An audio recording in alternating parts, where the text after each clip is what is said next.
I'm Mark Angelo. I worked at BCIT for 37 years. I was the longtime program head of the Fish and Wildlife program.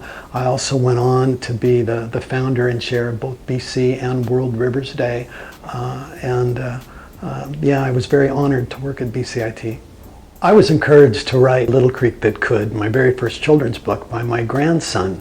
I was actually sitting by Gishon Creek and we were throwing worms to trout.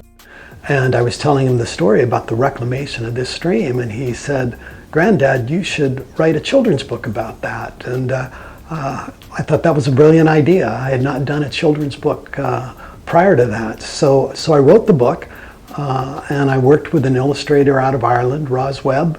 And the book tells the story of the restoration of Gishon Creek. It's a remarkable story.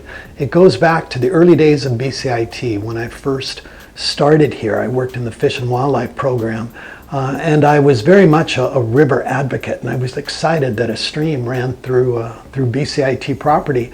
Yet on my first afternoon on campus, when I saw the stream, I was really disappointed. The stream was incredibly polluted. It had been stripped of streamside vegetation.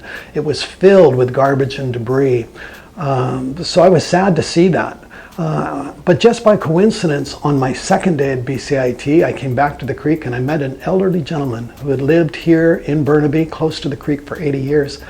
And he talked about how beautiful the creek was when he was young. He looked at me and he said, "Mark," looking at how dirty the creek was at that point, he said it wasn't always that way. And he went on to say when he was a child how he would come down to the creek and catch salmon and trout, and he would see all kinds of wildlife, and the fact that the creek back then was a beautiful feature in the community.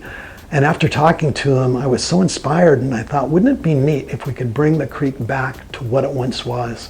So with students and staff, we set out to do that, and over the decades we made great headway. We cleaned up tons of garbage and debris, planted thousands of trees, dealt with pollution issues, and the creek started to come back to life. We got to a point where we could restore trout stocks. Then we got to a point where we could actually restore salmon stocks. And the creek now, once again, is just a beautiful feature in our community.